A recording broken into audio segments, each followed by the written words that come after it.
With our exclusive IGN first coverage of The Outer Worlds 2, we talked about how it's changing up RPG mechanics and how expansive its open regions will be. But now we're gonna have a bit more fun, because we're gonna get silly with the revamped flaws system, where the game tracks your behavior and quirky habits to offer positive effects and some goofy negatives to take your playthrough in some wild directions. So I talked with game director Brandon Adler and design director Matt Singh at Obsidian about how the system works this time around, and we dug deep into a couple new flaws to see what we can expect in the sequel.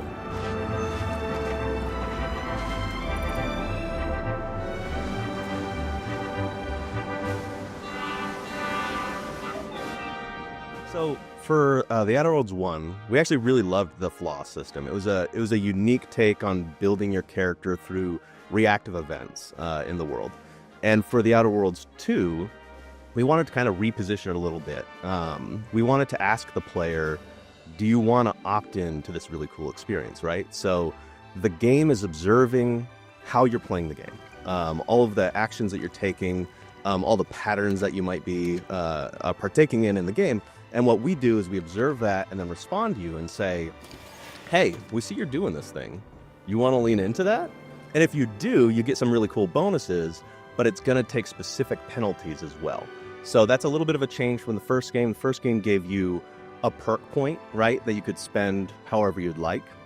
We've actually paired our bonuses and our negatives together thematically for flaws in the second game to really make it an interesting trade-off. Right? And you get to decide, is this something that I want to incorporate into my playstyle, into my build? Maybe it works really well. Maybe it's just a fun, wacky thing, you know? We want it to feel like this really reactive experience, but also something that can help you build your character. We always want you to be telling your story in an Obsidian game.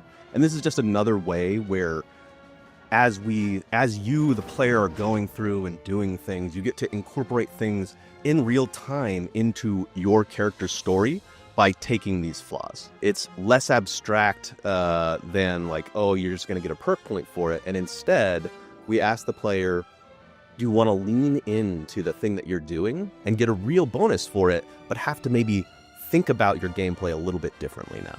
One that we're showing you today is Sungazer. So Sungazer is probably my favorite flaw, maybe because I helped kind of design this one personally, so I really do kind of like that.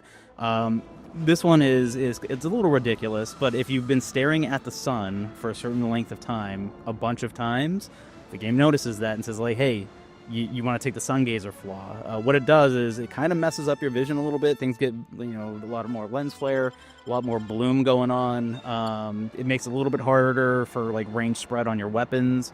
But when you're outside, you can actually regenerate health up to about 50% health or so. I think it's a really cool flaw. It's a lot of fun. It's one of those things that, everybody's going to be able to take different types of flaws and be like, oh, I did this one, I did this one. I think it's one of those things you can just layer on top of any build, and I think it's going to be cool and fun. I think Sungazer is actually a really good example of just playing with how we observe the player engaging with the world, right?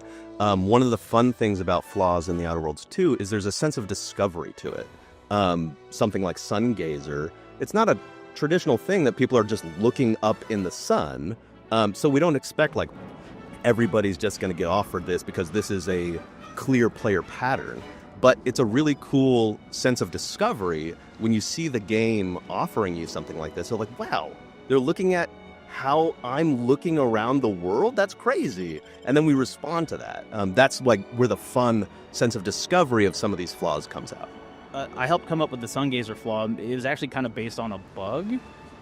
So we were doing a demo, actually the N-Ray demo that you guys are seeing in a different video.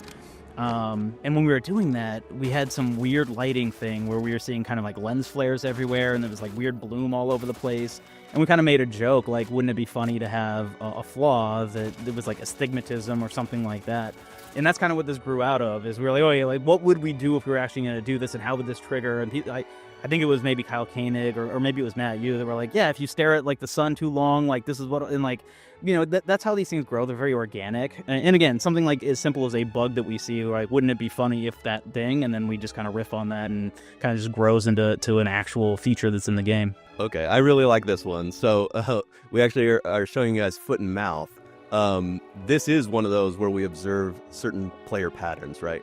We're a role-playing game. We know we've got lots of really interesting but sometimes dense conversations. And we notice some people, they want to get to the action. They want to get in and out of conversations, get on these really cool quests. Well, what we observe is sometimes people just rush through these conversations, and we're looking at that. So if you decide to kind of, spam through conversations for a while, we'll give you foot and mouth. What foot and mouth does is it actually kind of, it changes the way conversations might play out in a really interesting way. You'll get an experience bonus for the rest of the game. So it's pretty enticing. But now every time you go into conversations, you're actually going to have a timer. We saw that you're rushing through this. Cool. You want to lean in? You better be picking fast. And so we actually have a timer going on in the conversation. And if you don't pick an option in that time frame, all right, we're going to pick for you at random. And so that can actually be really fun. It's an interesting and unique way to experience the game. We think it's something that maybe people will experiment with or even try on like a second playthrough just to see what kind of fun, wacky stuff might play out. It may hurt some relationships in your game if you're not careful, right?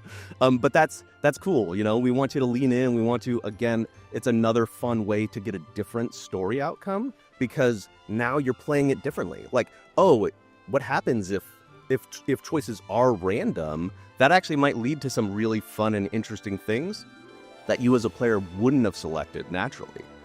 So foot and mouth, really fun. It makes you kind of play the game differently in a way that we think is really exciting. Yeah, piggybacking off of that, I actually had foot and mouth in one of my playthroughs, and I almost kicked out one of my companions on accident. So, be careful. The things we do to make sure it doesn't break the game is, we're just choosing things that are already there. It may be that you didn't want that particular thing to happen in something like this, but it's not going to really break the game because these are all options you could have selected anyways. It's just more like, well, we're railroading you into those things because, hey, this is what you wanted to do with this. But again, even with the foot and mouth thing, you still have 15 seconds to choose. So even if you take this, you're still going to be able to choose, but, there's a little bit of time pressure there. Yeah, but for the way that we craft all of these, we really take like a fun first approach, right? We look at what would be fun from our perspective as an RPG player, as a game player. What do we think would be interesting? And then once we map that out, now we think about, okay, what problem space do we have? And what do we have to do to make sure that we don't just break the game for you, but we make an additive experience? Yeah, so again, in the Outer Worlds too, it was important to us that when you make these selections, they matter, and to do that, we make sure that hey, if you're taking a flaw, it's gonna be with you for the rest of the game. Like this is it. But we're very explicit about here's how the game is gonna be changing for you. Do you want to go ahead and take that on? You have to have extra confirmations there to make sure you really, really want that. But again, for players that actually do want this, we want them to know, okay, cool, this is a new play style that you're going to kind of be playing through the game, using this thing. And that's just a more larger philosophy, general philosophy for the Outer Worlds 2 itself, right? We want these choices to matter long term. And so this is just kind of showing that, right? Where you've selected that thing, this is just how it's going to be. Brandon touched on how these are kind of optional things. You can take them or not. We make that explicit to the player. You can take one and play around with it and see if it's for you, and if you want to reload a save, that's totally fine. But we really do want these choices to feel impactful, and even to the extreme where, I know we're not supposed to talk about it, but I'm going to talk about flawed anyways. We actually have a flaw where you can take it, and now you have to take flaws. That's another way of just opting in. We really want you to engage with the system. We don't expect everybody's going to take something like that, but we want these choices to feel permanent and impactful to the player experience. It guides the story that you're telling. It changes the outcomes for you as a player, and it really does help you build that personal story for your character. That's just another way that we try to do it. Yeah, we actually really key into kind of all the common stuff, the common language we use for building the game itself, right? So we try to obscure this a little bit from the player, but it's a game underneath the hood, right? We've got an encounter system. We know when you're in combat. We know when you're not in combat. We know when you're talking to somebody. We have all of this kind of wide array of triggers that have to be there to make our systems go. And so the baseline is we look at that and see, cool, what fun can we have with this, right? What are the fun things that we're already tracking? Every game is tracking because they have to for it to actually play out. We're just keying into all of those cool triggers that are already there to try and expose things to you. And if we need to, maybe we'll craft some unique stuff, just to make sure that we have some really fun stuff to play with. Like save scumming, maybe. Who can say? Like Matt had mentioned previously, we're kind of looking at everything, whether that's in the game, even some of the meta stuff, right? And we have a lot of flaws. I think it's upwards of around 30 or so. We don't expect players to get all 30 in a playthrough. It's probably likely they're going to see, somewhere between 5 and 10. And maybe players don't even take all of those, right? Because you may only want certain ones. But again, we're watching everything. So again, we was kind of joking about the save scumming thing previously, but we can track that. We can see that a player is loading constantly over a certain area, those types of things. And we do track for all kinds of stuff, right? You had even asked previously about, technically how are we doing some of that stuff. We do this stuff for achievements and other things as well, right? This is hooking into some of those same systems. And one of the things that's really cool about the array of flaws that we've selected for the game is you may have, half a dozen or so in a playthrough, but if you go play the game differently, now you're going to get exposed to different flaws, which is really cool, right? So if you decide, okay, I'm going to do a second playthrough, I'm going to do it as a stealth-focused build, oh, now you're going to get maybe some things that relate to how you're playing the game differently, right? And that's, again, another really fun sense of discovery, because each time you play through, if you try to tackle the game differently, flaws will come out, based off of the patterns that you're playing through. All this talk about flaws really got me thinking about my own flaws, but if you check out our videos on the game's revamped RPG elements and expansive worlds, I'd feel much better. And stay tuned for my talk with Leonard Boyarsky, creative director and one of the original Fallout developers, where we touch on the state of RPGs and the legacy of Fallout New Vegas. It's all part of our exclusive coverage on Obsidian's next big game, so for more on The Outer Worlds 2, stick with IGN.